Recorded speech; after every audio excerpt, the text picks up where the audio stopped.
طيب ازيكم يا جماعة. مبدئيا كده نعتذر عن التأخير عشان الامتحانات حط علينا.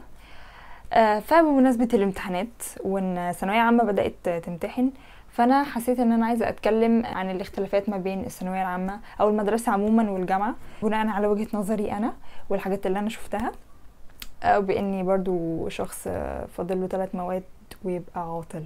لما بتبقى في ثانويه عامه والضغط بتاعها بالذات في اخر كام شهر بتقول ان انا عايزه اخش الجامعه واخلص بقى من الزنقه دي وابقى براحتي which is true، انت هتخلص، بس جامعة مش بالحرية اللي انت فاكر ان انت هتبقى فيها او هتوصل لها، حتى لو انت مش هيبقى عليك نفس الضغط اللي كنت فيه في ايام ثانوية عامة. بحس ان الفرق الاول في المسؤولية، هو كده كده في المدرسة او في الجامعة انت كده كده لازم يبقى فيه مسؤولية، بس مسؤولية الثانوية غير مسؤولية الجامعة، لان في الثانوية بيبقى في ناس مركزة معاك قوي، المدرسين بالمساعدين بتوعهم بيبقوا مركزين معاك لدرجة ان انت لو جبت درجة مش تمام بيكلموا باباك او مامتك يبلغوهم عن الدرجات، في امتحانات شهر مراقبينك كده علشان يطلعوا احسن ما عندك قبل الامتحانات. ففي ثانويه عامه مش بيبقى فيه استقلاليه قوي عشان انت شبه متراقب 24 ساعه في ال24 وفي توقعات بتبقى محطوطه عليك.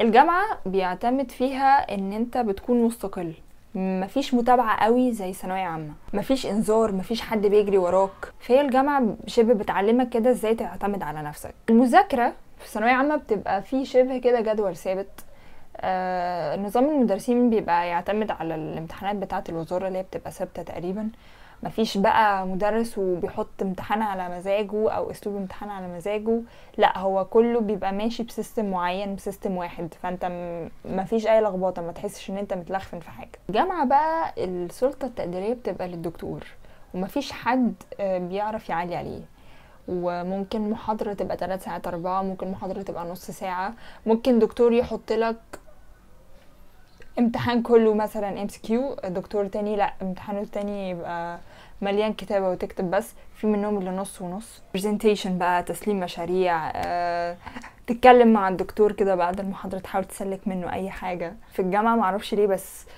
المناهج بتتشرح بسرعة، ما تفهمش فيه ايه، بس يعني حتى لو الكتاب كبير بتاع الدكتور تلاقيه خلصه وانت مش فاهم، بس بيكون واخد وقت، يعني 3 شهور مثلا او 4 بالكتير، بس عدوا بسرعة، وتحس ان انت المفروض قدامك 2-3 قبل الامتحان بتاع الدكتور ده تلم المادة بتاعت ال4 شهور فيهم، ده لو انت ما كنتش زنقت نفسك اصلا في ليلة الامتحان.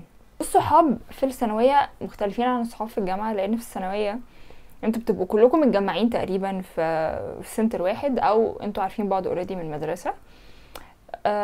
لو انتوا بقى شغالين دروس فقط وما بتروحوش المدارس، بتبقى السناتر مجمعاكم كلكم تقريبا، كلكم بتاخدوا مع نفس المدرسين، فانتوا شبه بتشوفوا بعض كل يوم. يعني انا فاكره لحد دلوقتي وشوش ناس انا عمري ما اتكلمت معاها ولا تعرفت حتى على اسمها في ثانويه عامه، بس فاكره وشوشها ولحد عشان انا كنت بشوفهم كل يوم ولحد دلوقتي عمري ما نسيتهم. بس اللي لاحظته حاجه، ان انت في ثانويه عامه بالذات لو انت كنت بتحضر الدروس في السناتر، فانت اغلب حياتك كانت في السنتر، كان ان انت تتعرف على حد اسهل بكتير من الجامعة، لان انتوا حتى لو مثلا في اول شهر معرفتش تتعرف على حد، بس انت بعد كده واحدة واحدة هتبدأ تتعرف على ناس من كتر ما انت بتشوفهم، واللي هو يعني at some point هتلاقي نفسك بدأت تتكلم معاهم. لكن الجامعة ناس كتير كتير قوي، وممكن يكونوا من محافظات مختلفة، ممكن يكونوا مغتربين، خلفيات تبقى مختلفة،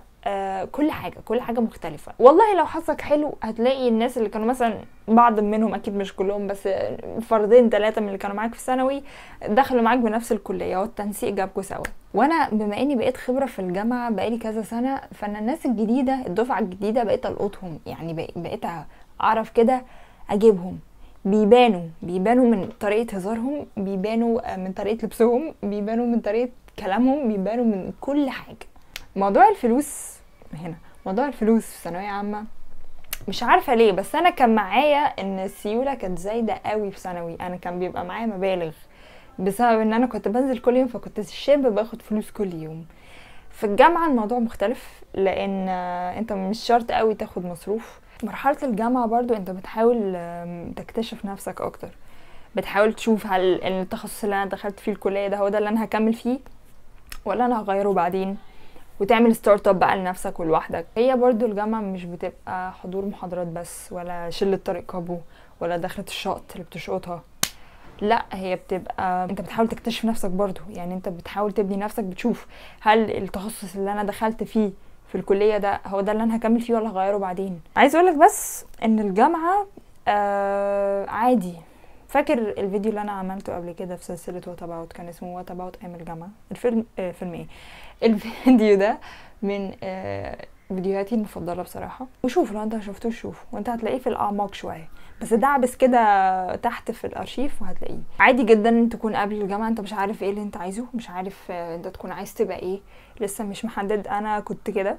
بس عايز اقولك حاجه، اي نعم انا اخترت تخصص ملوش اي 30 علاقه باللي انا هعمله في حياتي ان شاء الله، ومش ده اللي هكمل فيه، بس خلاني ادعبس واعرف ايه اللي انا فعلا عايزه ابقى ايه بعدين. لان انا ما كنتش شايفه نفسي في المجال ده تماما. وانا لما بحب او بحاول احبب نفسي في حاجه، بحاول ان انا اتفرج على افلام كتير ليها علاقه بالمجال ده او مسلسلات. ف عادي تكون لسه مش عارف، مفيش مشكله ان انت تختار غلط. كده كده لاكي حت امي لما اطلع له. فزي ما بقولك، يعني لو انت بعدين اكتشفت ان انت اخترت غلط مفيش مشكله، لسه في وقت. وحوار ان انت تشتغل بشهادتك فقط ده في الواقع اكتشفت ان هو بعيد كل البعد، مفيش حاجه اسمها كده.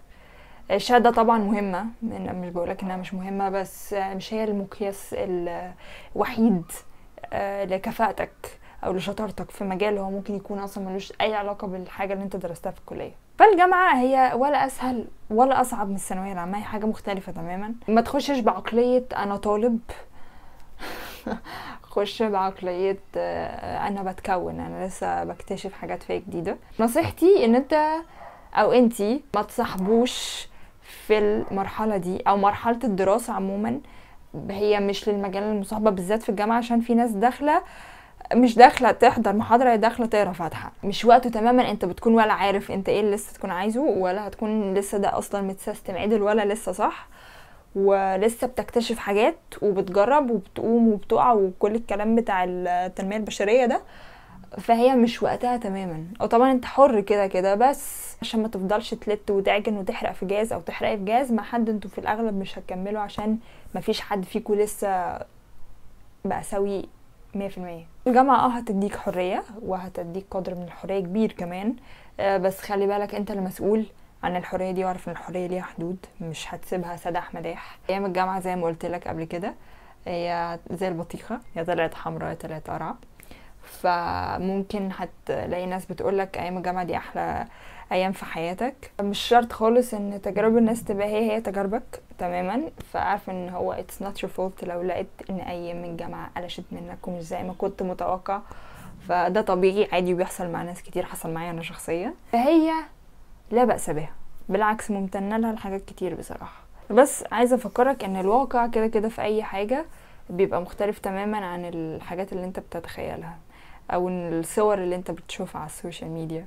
حتى كان في قبل كده مره حد كاتب كومنت عجبني، مش فاكره كان فيديو ايه، بيقول احلامنا كان مبالغ فيها ولا الواقع خاننا. وعشان تعرف برضو وجهه النظر دي طالعه من شخص عامل ازاي، شخص جامعي عامل ازاي. انا شخص ما كونش اي صحاب تقريبا في الجامعه، او مش تقريبا، انا ما كونتش اي صحاب خالص في الكليه بتاعتي ولا في الجامعه عموما. شوفوني اكتر وقت في وقت الامتحانات.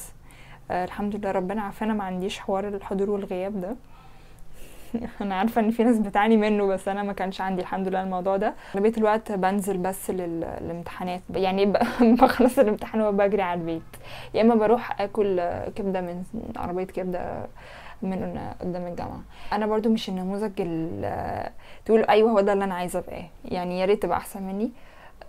لو انت في مجال انت حابه اصلا ودخلت تخصص عاجبك، دايما بيقولوا ان انت تحاول تكون معارف. طبعا بقولك انت متعرفش لحد، لا يعني يستحسن ليك ان انت تتعرف على ناس، عشان بعد كده في مجال العمل ممكن بعد كده يساعدوك او يجيبولك شغل لو ده اللي انت عايزه. الشمس بدأت تغيب فالاضاءة ضعفت. احنا في الاخر خلي يبقى عندك معارف، حاول تاخد كورسات وتعرف على نفسك اكتر، خلي الوقت ليك يبقى هو ليك، ما تحاولش تهدر وقتك على اشخاص.